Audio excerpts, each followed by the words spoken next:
evening, everyone, and welcome to this week's episode of Sounds of the Diaspora, Artist to Artist, a conversation with yours truly, Dion Parson. I'm really excited about our guest tonight. This is someone that I've known for a while. He hails from Paris, France, and he's amazing bass player, educator, composer, producer, and arranger. And you're going to, get a chance to hang out with him and check him out. Please join me and welcome into the show the one and only Mr. Thomas Bramerie. Sorry. That's a tongue twister. You got me on that one. How you doing? I'm pretty good. Thank you. Pretty good. Pretty hot here in France. We have like heat waves over heat waves, and a lot of actually fires, everywhere. And so it's a little scary. Yeah. Okay. Plenty. Even near Paris, actually, not far. Forêt de Fontainebleau that was burning yesterday. That was actually, distracted. I mean, all the trains were, stuck. I had a trip yesterday of like 8 hours, instead of 4 hours. Coming back from the south of France by train, because they were, deviating all the trains lines. So it was a little crazy. Anyway, all of that, I guess, because of the heat wave, and all the. Wow. See, I'm from the islands. It's always hot, so every day is like a heat wave. I mean, we don't call it a heat wave. We just call it Caribbean weather. But Thomas, man, how are you doing besides the heat wave and France not France just lost. So sad. I was okay. I'm gonna cancel on Dion. That was the talk of the show. We was gonna open up with France. Go France, No, we lost. You know how it is sometimes. I watched the game, I must admit, and obviously they lost confidence. And I was thinking it's like us when we're on stage. It happens sometimes. You do a concert, and you don't feel it. You know what I'm talking about. Sometimes, the first tune is not that great. Okay, fine, there will be a second tune. The second tune is not that great neither because something is going wrong. So let's try to play another tune instead of the one that we were supposed to play. And you lose your confidence. And the concert is no good, the whole thing. Yeah. I felt the same way when I saw them playing tonight. They played fantastically the whole competition. I thought they did a great job up until today, and right. And they didn't feel it. Today, they were. That's the confidence. When you see them, they doubt. They have doubts. And really, I was thinking about this. When I play, if all of a sudden you think about, this was not very good, I should try to do. You start to think, and it's over. You are not inside the game anymore, I played with you many times, and I've never heard that, that lack of confidence anywhere. So I don't know what you're talking about, but but man, so for our audience, you're a bass player extraordinaire. You are doing a lot of great things. It's funny. A lot of musicians, they do a lot of gigs and then they have projects and stuff. Mm-hmm. I've worked on projects with you, and we've done different, cultural exchange projects and stuff like that. Before we jump into what you're doing now, let our audience know, how did you become a bass player? How did you, choose this instrument? Yeah, it's funny how we can say that I didn't really choose it. When I started, my mother was playing guitar at home. My father was listening to a lot of jazz music, all the time at home. And I told them I wanted to learn, to play. I love this music and I wanted to play something. So basically, I wanted to do some piano, Mm-hmm. And then my mom said, but you should try to do guitar. So maybe you teach me something also, because she was playing, a little bit. Mm-hmm. So, and I went in a school where, believe it or not, the piano teacher was actually Michel Petrucciani. Michel Petrucciani? Yeah. And his father, Tony Petrucciani, he was a guitar. He's a guitar player, still alive and still playing. He's probably 85 or something like that. And because they are from the south of France, where I am from, They were from Toulon, this little town where I used to live, and there were the teachers there, plus another family that was there, the Belmondo's family, the father, and then the two brothers that are now like my dear friends and that I still play with. You know, we were all teenagers at that time, Lionel and Stefan Belmondo, and they were in that school as well, and we started to play together, and we are still we played last week together still, you know, and we did a lot of recordings, a lot of tours, and plenty of things with those guys. They are very known also in France, and they were all in that little school, and Michel Petrucciani as well was there. He was young. He was 17, and I was 14. And he was here, you know, on his wheelchair, and you know, trying to teach us some things. But he was very very, you know, different. I mean, he was a great teacher, but I'm saying nothing very traditional. And he was like, the first time I came, he said, "You know what it is?" He said, "Pong, pong, ping, pong." Oh, this is, you know, this is what we call Anatole in French. You know, 1 6 2 5. You know, right. Hey, wait! Listen to this. Blam, blam, blam. He started to do some different. This is, you know, this is also 1 6 2 5. You know, so I was so impressed. He stayed here. He stayed there like 1 year. He started to be, you know, of course, away because he started to tour and play with everyone. But that was an amazing way of being, you know, in this field of jazz, you know, and environment, you know, like these all amazing musicians, you know, right away. But what I was saying is that I was just a guitar player there and a piano player, and then I started to be much more interested in guitar, and then so I quit piano. I was concentrating on guitar, and then every week we had a little band with the school, you know, as we all do, and they were always telling me, okay, look, we don't really need a guitar, but we definitely we need a bass player for every tune, you know, so maybe you could, you know, that's the same thing, you know, EAGG, it's, you know, so I was playing bass. You know, not that I wanted to be a guitar player, and I wanted to do solos, but they said, no, just we need a bass player. So I started to be a bass player in this band. I started to do gigs as a bass player, electric bass player, that I didn't care much, because what we were listening to at that time was, you know, jazz music from the 50s and 60s and very acoustic jazz, and this is our love. This is what we wanted to do. So after a while I said, okay, if I have to be a bass player, I'd rather have a upright bass. And I started to play upright. You know, I got an upright bass from a friend of mine, and I started to be a bass player, like, you know, like playing the upright. But and finally, you know, I didn't give up the guitar that I still have here at home, and I did play from time to time. But this is how it started as a bass player, you know. So people were calling me, "Oh, are you available?" I was saying, "Yeah, I am. But what do you want me to play? Guitar or bass?" "Oh, no, we need a bass player." Okay, and that's it. I was doing only a concert as a bass player, you know. That's how it all started, you know. You hear me, Dion, right? I kind of lost you.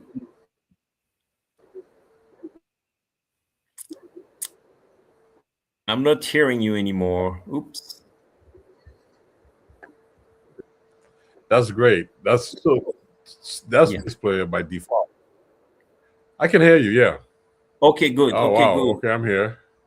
Okay, fine. I can hear you though. So that's what I'm hearing, right? Just you can hear me now, right? You became a bass player by default. You know, yeah, exactly. You can say that. Yeah, you can say. Yeah. So that's great. And then eventually you went and studied the bass and kind of got your degree. Absolutely. Yeah. I went to see, you know, because basically I was seeing only like basically jazz musicians, you know, jazz guitar player, jazz piano player, you know, and then I started to see a classical bass player, That was, when I started to, to do all the courses for to play like the normal way of playing bass, with the bow and everything. However, I've never played with a real classical orchestra. I've never done that.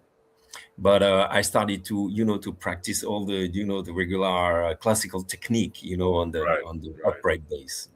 Right. And that's great, man. When I met you, I think I met you in like 1997, 1998 or something around that time. Yeah. I was playing with Laurent de Wilde, and you were with Didi Bridgewater. Right. And, did we do something with Laurent together? We did a project with Laurent also. Right. Yeah. Yes. We did a project with Laurent during that time as well. And so I know you do that, and then we've collaborated on other projects. But one of the things I admired about you is that you not only play the traditional jazz and stuff, but you've also play a lot of African music. Right. You've kind of fell into that world as well, which is very unique for someone in France and stuff. Even though there's a big African influence of musicians, Jean-Jacques Ilangué, yes, and we were part of that project. But so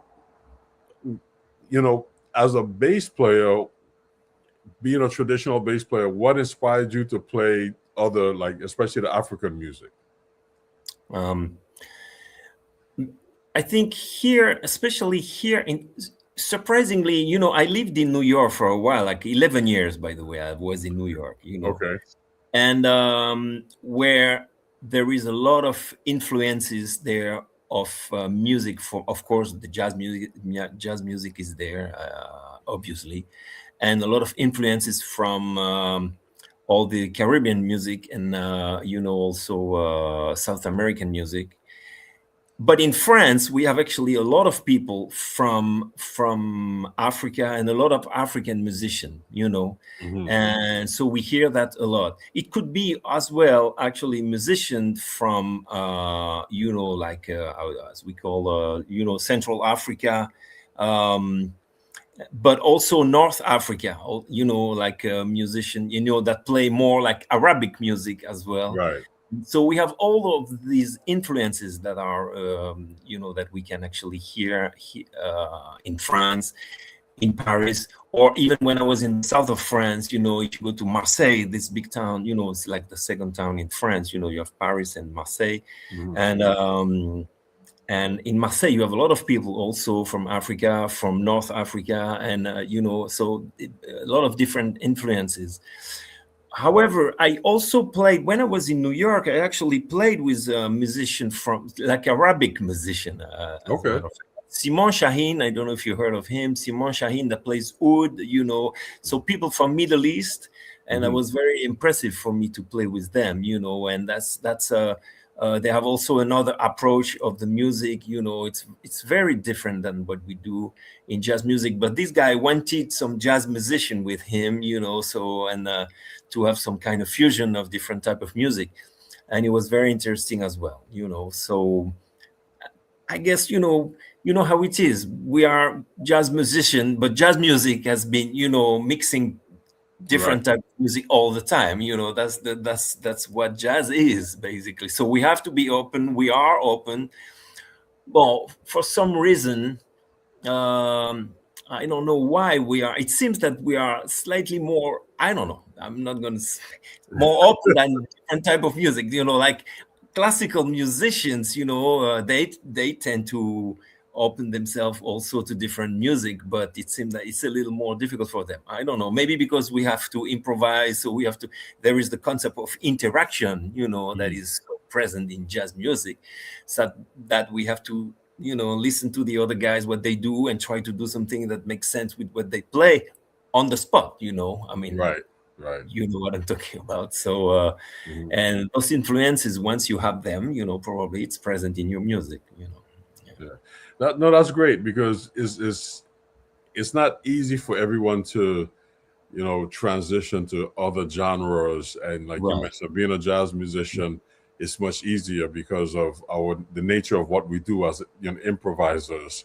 We're more open to a depth. But I enjoyed performing with you on doing the projects that we did, which was it was improvisational project, but it was not necessarily straight ahead stuff. Everybody of course, it was like a collective. Everybody brought their own music from their culture, and we put it together. Exactly.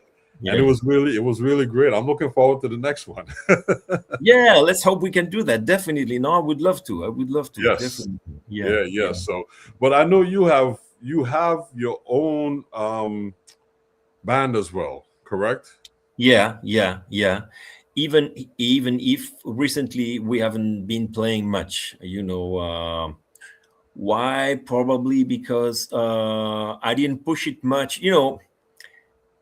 I'm still a bass player. I'm still a sideman, and I have a lot of proposals to do, different project with different people.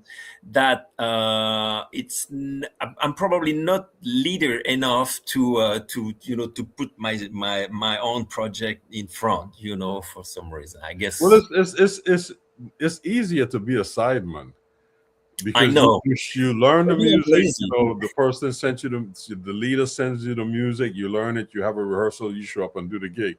When you're the leader, you have to deal with the club and the social media and the promotion and the PR and the contract and paying it before you even play anything. You have to do so many other things. So it's more demanding being a leader. Absolutely. So a lot of people kind of shy away from being a leader. Probably that's what happened to me, I guess. I know. I remember as what I was mentioning earlier is like, I remember playing so my own gigs, with my own band, and as I'm playing, I'm thinking about the next tune and the tempo we're going to play of the next tune, and that's no good. Yeah. You're away from the tune I'm playing right now. So.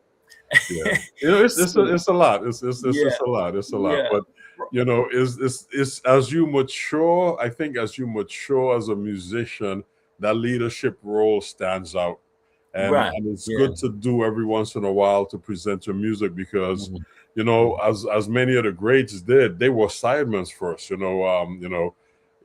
John Coltrane, was in a big band, and like everybody came up in a big band or a sideman of somebody else and learned to have that apprenticeship and kind of learn through that process. It's a challenge when you go to hear a 20-year-old band leader playing and it's like, okay, I mean, and it's good music, but it's still there's something that's missing also as far as the experience that's being conveyed. So it's a process. I think it's a process. Yeah, absolutely. But the funny thing is, I don't know if you feel the same way as a drummer, and for me as a bass player, is like because I'm playing. The proposal I have with different bands are with fantastic. I mean, I'm lucky enough to play with fantastic musicians, that have great music, and it kind of, I feel. How can I say? Sometimes I don't even really feel that. I mean, when I play, I bring my own thing in their band, but it's almost like I don't need to do a different, my own band because what I'm doing here, it's so, the music is so exciting, and besides, the next day I'm going to do another band with another, with a as a sideman, and it seemed that. Musically, I feel satisfied. I'm saying, and sometimes I feel like, well, maybe it's not a big deal if I don't really do my own thing. I mean, there are, of course, as you can find many piano players that are leaders, many sax players, trumpet players, but less drummers or bass players. And. I guess that's probably the reason why. I don't know, but there are. It is. You have a good point. There's less drummers and less bass players as leaders. I was talking to a friend of mine in the industry, and when I put my band together, and they was like, well, the average person comes to a gig, and whoever's in front, they expect that person to be the leader, whether it's a singer, or a player, or saxophone. So there's kind of this stigma that goes along. But if you look at the history of the music. Some of the best band leaders, I mean, I'm not saying being a good band leader is kind of determined by the instruments you play. But some of the best band leaders, like someone like, for instance, Art Blakey and the Jazz Messengers, Right. he was like, that was a school. Like everybody that came out of the band became a leader because they learned from a great leader. Absolutely. So there's a school of thought. I think there's room for everyone. Buddy Rich had a great band. Elvin Jones, Jazz Machine, Max Roach and his band, and M. Boom, with all the percussionists. There's room for everyone. Some of the great bass players, the Mingus Orchestra is still going to, today. Look at Charles Mingus, Ron Carter. So Ron Carter is still out here, mentoring through his music on stage. Fantastic. And it's needed, because if we don't have those leaders on the different instruments, especially in the rhythm section, the next generation is going to lose that. You could sit and listen to a record all you want, but to go out and see a bass player being the leader of an ensemble, give that next person, the confidence. Going back to having a confidence and the commitment to being as great that's needed. A lot of times in New York, I go out and I hear young players play. I mean, I'm talking about players under 30 years old. And I'm not saying they're not great musicians and they're not accomplished, but there's something missing when you hear a 50-year-old piano player play versus a 20-year-old piano player play. There's something, there's two different, because of life experience. There's a different thing happening. And I'm a fan. I'm a firm believer in the apprenticeship. Coming through that process of being a sideman to the point where you understand, how to run a band on the bandstand. I'm a firm believer in that. No, that's a very, and as I said, when I did it, to be a leader, when I had this opportunity to do it, it was very interesting for this, in order to, to see what it is to be a leader, and to try to, direct the band and have a direction, a musical direction, to know what to play and who has to play at this time. And of course, that helps you then when you are actually a sideman, Exactly. That's very interesting. I think it's all part of the process. Being a complete musician is all part of the process. Doing it, especially when you play with people that you've grown up with. I know you have a great rapport with André Ceccarelli and musicians. So it's easy. My band has been in 2028, we're going to be together for 30 years. So there's a lot of things I don't have to say. I mean, I don't really feel like I have to lead anymore. I just bring the music and play. Boom. That's great. That's great. When somebody comes and sub in the band and it's like, D, what do I need to do? Man, just have fun, man. Because everybody else knows what to do, So when you have that type of relationship, it's just easy. It's just easy to make things work. And again, it's like a diplomacy. You just get on the bandstand and everybody knows their part, and the music just comes together. Right.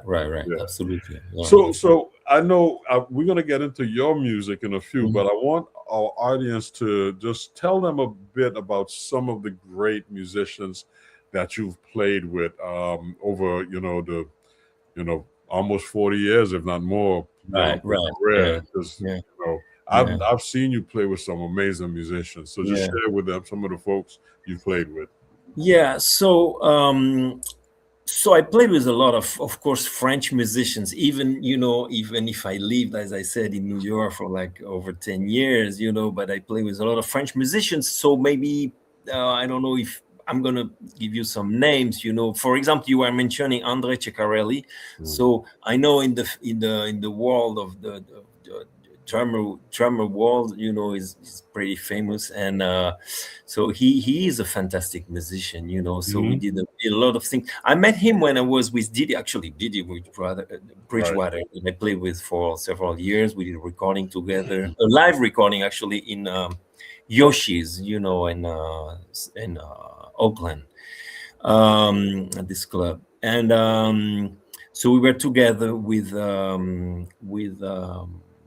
André Ceccarelli, and then after playing with Didi Bridgewater, he hired me also in his own band. I mean, actually, it was at the same time, that we had a band under his name, and also we were together with Didi Bridgewater. Okay. And so so that was fantastic. Then I actually played with some pretty good drummers also. We played together, and I had the opportunity when I was in New York to play with Al Foster as well to sub. That's funny because I met his regular bass player recently, because he lives not far from Paris in Brussels, in Belgium now. And Doug Weiss, I don't know if you know him, this bass player. Yes. And so he was the regular bass player with Al Foster, and I subbed for him a couple of times, and that was fantastic. We played in New York, but we played in here in France. We played in different festivals in Europe, and that was a fantastic experience also. And so something happened in Paris when I arrived in Paris when I was young. There was a club that was called La Villa. Mm-hmm. And what they used to do is like to bring musicians from New York, like soloists. And I was part of the local, the Parisian local rhythm section, Mm. And we had the opportunity to play with so many fantastic musicians. Actually, right. Recently I was naming people, and I realized that a lot of them passed away. Actually, that's wow, yeah. So there I had the opportunity to play, several times. I mean, we were playing 1 week, which is not bad. 1 week you have time to interact a little with them. So with Clifford Jordan, I remember Frank West, James Moody, and so a lot of people like that. And then the younger generation at that time that was around my age, actually, we were like in our 20s, late 20s, like Danilo Perez on piano, with David Sanchez. I remember we were playing with Brad Meldo. I played several times with Brad Meldo. We had a very good connection together. It was very nice.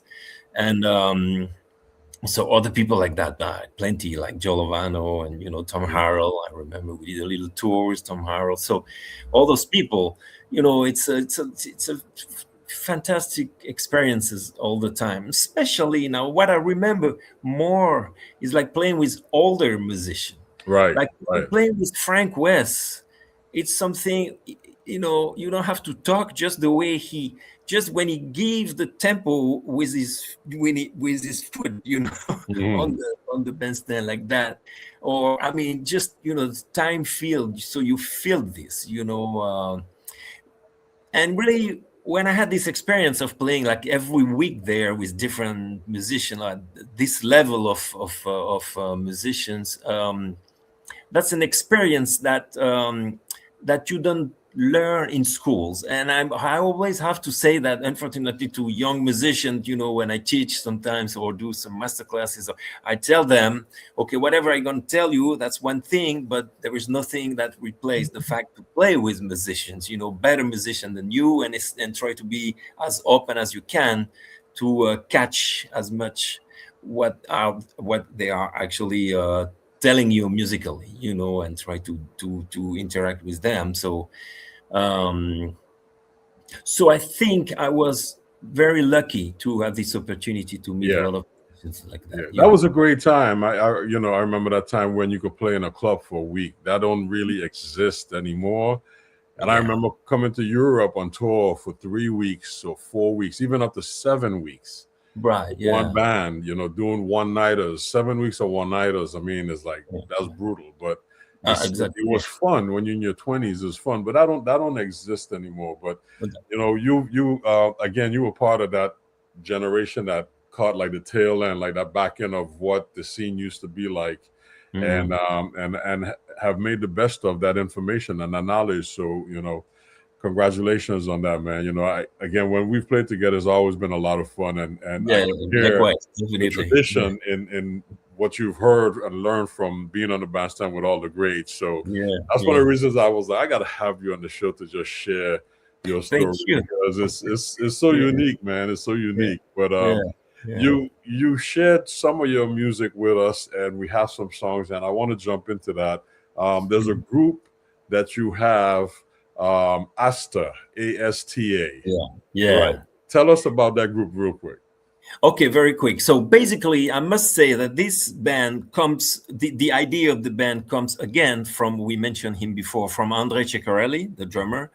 So we had a band together 20 years, 30 years ago. We had a band together, and then he said, okay, guys, let's do it again. So, but that was André Ceccarelli quartet. So he said, let's do it again. So he took the same guys, and I mean, and so almost the same guys. Like when we first played together, it was actually on piano. It was Jean-Michel Pilk. Jean-Michel Pilk is actually, he was in New York for a while. Now he's in Montreal, and fantastic piano player. And then he hired this Italian piano player that is very fantastic player that. Hopefully we're going to do a project together with you if you are okay. We talked about that. Yeah. And so Antonio Farao. Antonio is quite exceptional. So with him and the French sax player Sylvain Boeuf. So basically André Ceccarelli said, okay, we're going to do this band again, but I don't want that to be under my name. So we took all the, the initials. So that's André, Sylvain, so A as Thomas T and Antonio, which is A. So it's Asta. That's okay, that's where that came from. I kind of figured that out, but I was like, man, that's an interesting name. Great. Well, let's check out the first song, which is called Balkis. Let's check this out. Asta. Yeah. Balkis.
That was Balkis by Asta. Oh man, we have a comment already, man. Tomas is an exceptional. Let's see that, yeah. But also a wonderful composer with truly beautiful music of his own. There's so much humility in every one of his musical appearances and a rare ability to bring out the best in both the music and the people around him. Okay, wow. That's okay. Oh, yeah. Right. Beautiful, beautiful. You Thank got you. a fan. You got a fan there. Beautiful. Thanks, Great. thanks. Great. So enchanting, peaceful, serene, and wonderful composition. Right. Thank you. Great. Mhm. Thank Beautiful. So, I mean, when you compose, everybody have, we get inspiration from different places, but this tune, how did that come about? Okay, I'm going to tell you briefly because honestly, it's a sad story. So briefly, no. It's just the loss of a baby. Okay, I said it. Okay, that's it. So Oh, sorry to hear that. no, yeah, and she lived 17 days. So and anyway, so it seemed that I had to at some point, I had to I don't know how it is. The music probably helps you to go through this, drama. So I guess, yeah, Right. that's what happened. Yeah, I guess. Yeah. But you know how it is. Then I must say also, okay, to be more dramatic, less dramatic. I compose on the guitar, by the way. Oh, you do? Okay. Yeah.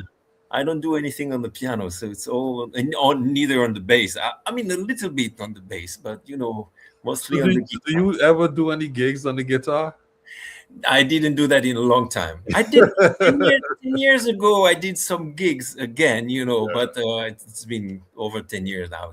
But you still compose on the guitar? Oh yeah. I mean, I use my guitar very often. Like recently, somebody asked me to do like arrangement for vocal ensemble. Like only voices, and I did it on the guitar. And that's interesting because it's different than piano. You have different voicings, and actually for voice, and that sounded pretty good. I mean, I liked it, but they liked it too. The choir that did that, they liked the arrangement, but I did everything on the guitar. That's interesting. And also, and this song, I took my guitar one night and it came up like this. Okay. You know how it is sometimes. So the song here is that. Did you compose that on the guitar as well?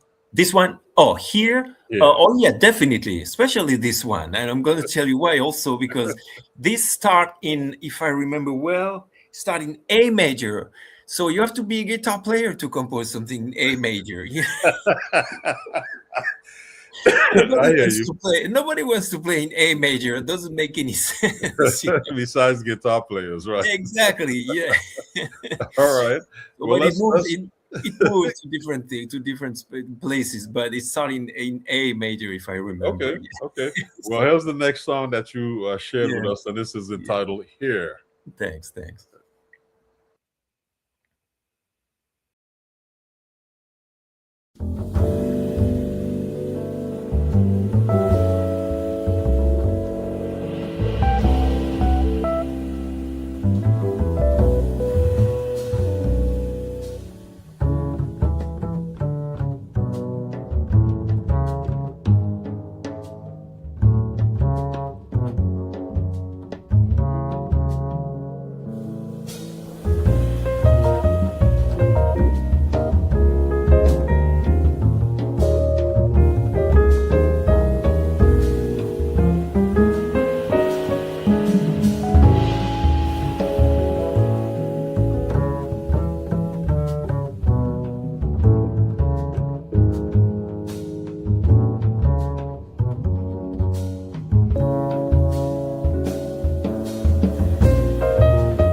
Yes, that was here.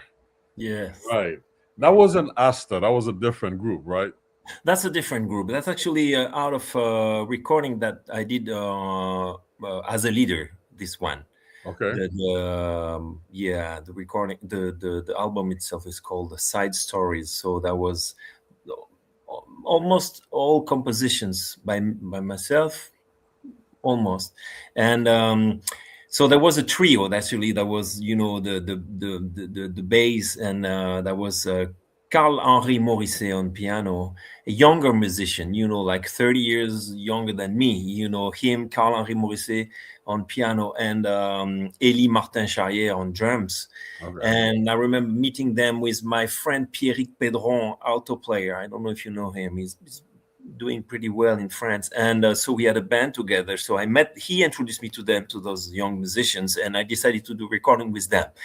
And so on this track, actually, there is Carl-Henri is playing the piano, but also my friend, it's feature Eric Lenini on Fender Rhodes. That's okay. Him. Nice. The solo is actually Eric Lenini, so he's a very dear friend of mine, and really a fantastic piano player. Somebody I love really very much as a human being and as a musician. I don't know if you heard of him, but we played a lot together. We are still playing together in different bands actually here in France. And he's from Belgium originally. He used to be a piano player with Toots Thielemans actually for several years. Yeah. So he played with Giovanni at some point. He's a fantastic musician. That was him playing the Fender Rhodes on that tune. Yeah, beautiful. That's the one who had to solo in A major. Hey, okay. Yes, that you wrote on the guitar. Beautiful. Right, yeah. For the open strings. That was easy. There you go. Well, let's keep moving because time is moving fast. Oh, okay. The next song is another song by the group Asta, and this one is, we're going to jump right into it. This one is called Matt Max. Okay. Yeah.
Yes, that was Matt Max. Yeah. Right. See, this one I composed it on the bass. You know, that's why it's in B flat and it's a blues. I love it. Yeah. You can tell the ones you've done on the bass. It's just gonna be simple and it's gonna be probably all blues, right? Yeah. That's beautiful. We have someone that says, I have tickets to see you at Sunside in Paris on August 8th. Can't wait. Yeah. Okay.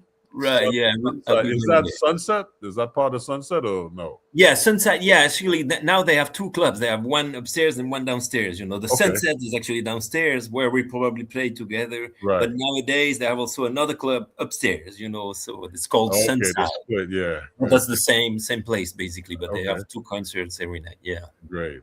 And then we have another person that says, I love the groove. Okay, right, sure. Good. Well, Ceccarelli's a groove master anyway, so that's that's his thing. Yeah. Who's on the keys? So this is the piano, the Italian piano player I was talking about earlier, Antonio Faro. Antonio Faro. Yeah, he's a fantastic piano player, I think. Yeah. And so we might, you know, probably try to do something together with you. Yeah. Yes. Let's make it happen. Let's make it happen. So we have time for one more song. So let's just squeeze the song in and then we'll wrap up. This is Ati. Yeah, Oti. That's the name of my son, actually. Yeah. Okay, Ati. All right. The little one. I have an older one, you know, but this one is a little one. You know, he's 5 years old. Yeah, that's okay. Go ahead.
That's very playful. I love it. Yeah.